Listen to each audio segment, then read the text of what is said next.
지난 1월 15일 내란 우두머리 피의자로 체포된 윤석열 대통령. 구속 취소 결정이 나온 3월 8일까지 현직 대통령 신분으로 52일간 서울구치소에서 먹고 자며 3평 독방에서 생활했습니다. 그런데 윤 대통령이 출소한 지 한 달 뒤인 지난 4월, 현직 교도관 인증을 받아야 접속할 수 있는 온라인 게시판에 글이 하나 올라왔습니다. 탄핵 후 법무부에서 감사해야 할 일들이란 제목의 글에는 윤 대통령 수감 기간 동안 구치소 측이 교정 보안 직원 7명을 징발해 심부름꾼과 사동 도우미로 부렸다는 내용이 담겨 있었습니다. 그러면서 직원들을 3부제로 24시간 동안 윤 대통령의 수발을 들도록 지시한 근거가 무엇인지, 책임자는 누구인지 조사해 처벌해야 한다고 촉구했습니다. 헌법재판소에 출정할 때마다 말끔했던 윤 전 대통령의 모습에 대해선 교도관도 의문을 제기했습니다. 외부 미용사 손질 의혹, CCTV 없이 4개의 혼거실, 여러 명이 쓰는 방을 혼자 사용했다는 의혹, 허가받지 않은 차량의 구치소 진입 여부 등 윤 전 대통령 수감 생활 동안 벌어진 7가지 비위 의혹을 조목조목 지적했습니다. 그러면서 자체 조사와 책임자 처벌이 이루어지지 않으면 교정당국이 국회 감사에서 온갖 수모를 당하고 예산도 받지 못할 것이라 당부했습니다. 글이 올라오자 실상은 이것보다 더한 것으로 알고 있다. 하고 싶어서 했겠냐. 현직 대통령이니 어쩔 수 없이 했지라는 등의 댓글 80여 개가 이어졌습니다. 댓글 역시 현직 교도관만 쓸 수 있습니다. 해당 의혹을 제보받은 의원실은 곧바로 사실 확인에 나섰지만 난관에 부딪혔습니다.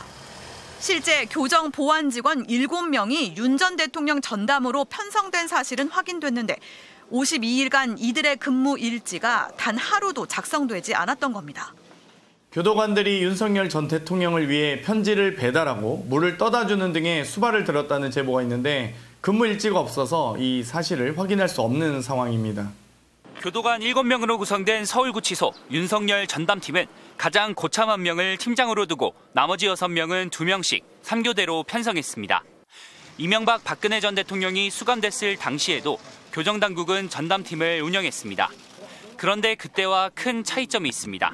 바로 근무일지입니다. 관련 규정에 따르면 모든 교도관들은 근무 중 처리한 업무 내용을 교정정보 시스템에 입력해야 합니다. 수용자가 특이동정을 보이지 않는지, 접견할 때 특이사항은 없었는지 등을 포함해 구체적으로 언제 무엇을 했는지 기록하라는 겁니다. 이명박 박근혜 전 대통령 전담 교도관팀은 모두 근무 기록을 남겼습니다. 그런데 서울구치소 전담팀은 규정과 전례를 어기고 윤 전 대통령에 대한 기록을 하나도 남기지 않았습니다. MBC 취재 결과 이 같은 이례적 결정의 배경에 대통령 경호처에 압력이 있었던 것으로 파악됐습니다. 윤 전 대통령이 구속되고 이틀 뒤 경호처가 서울구치소로 보낸 공문을 재구성했습니다. 경호 대상자의 동정 유출 방지 등 보안 유지 협조 요청이라는 제목에 수신자는 법무부 보안과장과 서울구치소장 등이 지정됐습니다. 경호처는 언론의 경쟁적 취재로 각종 내부 정보 유출 가능성이 커지고 있다며 유출 시 보안 업무 규정에 따라 관련자가 처벌받을 수 있다고 경고했습니다. 경호처가 처벌 가능성을 거론하며 구치소를 압박한 겁니다. 당시 경호처의 1인자는 윤 전 대통령 체포 저지를 주도한 김성훈 전 차장이었습니다. 네, 누구 지시로 관저진이 막았나요? 대통령 지시인가요? 지시가 아닙니다. 법률에 따라 경호 임무 수행을 한 겁니다. 이에 대해 법무부는 서울구치소 교도관들이 윤 전 대통령에게 물을 떠다주는 등 잡일을 했다는 것은 사실이 아니라면서도 근무일지 미작성 등 부적절한 사실이 확인돼 엄정한 감찰을 진행 중이라고 밝혔습니다. 민주당은 이번 국정감사에서 윤 전 대통령 특혜 논란으로 경질된 김현우 당시 서울구치소장과 이른바 윤석열 전담팀 교도관들을 증인으로 부를 계획입니다. MBC 뉴스 고병찬입니다. 지난 1월 현직 대통령 신분으로 공수처에 체포된 뒤 구속이 취소되기까지 52일 동안 서울구치소에 머물렀던 윤석열 전 대통령. 이 기간 동안 348명을 접견해 접견 시간만 395시간 18분에 달했습니다. 법무부가 당시 윤 전 대통령이 구치소 안에서 특혜를 받은 구체적인 정황을 포착한 것으로 확인됐습니다. 강희구 당시 제1부속실장이 윤 전 대통령을 면회하면서 휴대전화를 가지고 들어온 사실이 드러난 겁니다. 면회자가 휴대전화를 가지고 구치소에 들어가는 건 관련법에 따라 엄격히 금지돼 있습니다. 하지만 강 전 실장은 면회 당시 반입한 휴대폰을 윤 전 대통령에게 건네기까지 했던 것으로 확인됐습니다. 구치소에 수감된 피의자가 휴대전화를 사용한 정황이 드러난 겁니다. 이 같은 특혜 사실을 확인한 법무부는 오늘 김현우 서울구치소장을 전격 교체했습니다. 법무부는 윤 전 대통령 수용 처우와 관련해 제기된 문제에 대해 인적 쇄신이 필요하다는 판단을 내렸다고만 설명했습니다. 윤 전 대통령의 구치소 특혜 논란은 특검의 강제 구인이 무산되며 본격적으로 제기됐습니다. 내란 특검이 3차례, 김건희 국정농단 특검은 체포영장까지 발부받아 2차례 시도했지만 이뤄지지 못하면서 구치소가 소극적인 거 아니냐는 비판이 나온 겁니다.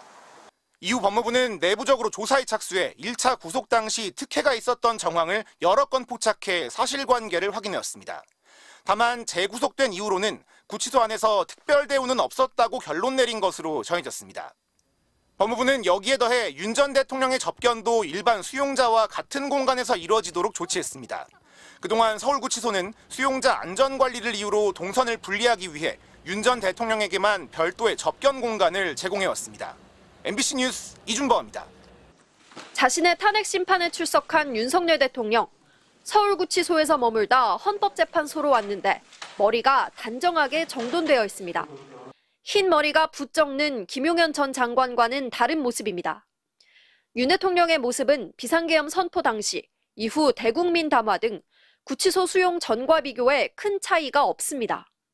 지난 2017년 구속 수감된 뒤 재판에 출석한 박근혜 전 대통령은 재직 때처럼 이른바 올림머리를 했지만 곳곳에 플라스틱 집게핀이 보였고 잔머리도 흐트러져 있었습니다. 이듬해 구속된 뒤 법정에 나온 이명박 전 대통령도 희끗희끗한 머리였습니다. 구치소에서 나오면서 사복을 입었지만 머리는 예전만큼 손질을 못했는데 윤 대통령만 유독 머리가 말끔한 겁니다. 법무부는 윤 대통령 측이 현직 대통령 신분인 점, 국민적 관심이 높은 점을 고려해 구치소에 출장 머리 손질을 요청했다며 구치소가 이를 받아들여 헌재안 대기 공간에서 교도관 입회하에 머리를 정돈하도록 조치했다고 설명했습니다. 전직 대통령들과 다른 점은 또 있습니다. 전두환, 노태우 전 대통령은 수인 번호가 붙은 수형복 차림으로 법정에 나왔고 이명박, 박근혜 두 전직 대통령은 사복 위에 수인 번호를 배지로 붙였습니다. 윤 대통령은 0010 수인 번호가 없습니다. 야당은 내란 수괴에게 특혜를 주는 것은 가당키나 하냐, 전례에 비춰 매우 부적절하다고 지적했습니다. 체포 구속이 되어서 반성해야 되는 이런 상황인 거죠. 그런데 특혜성으로 볼 수 있는 이런 출장 서비스를 받았지 않았나. 법무부 관계자는 지난해 옥중 창당한 소나무당 송영길 대표 역시 옥중 연설을 촬영하며 머리 손질을 받은 전례가 있어 형평성을 고려했다고 설명했습니다. 또 수용 번호를 붙이는 것은 의무 규정이 아니라 구치소장이 재량에 따라 결정할 수 있다고 덧붙였습니다. MBC 뉴스 김정우입니다.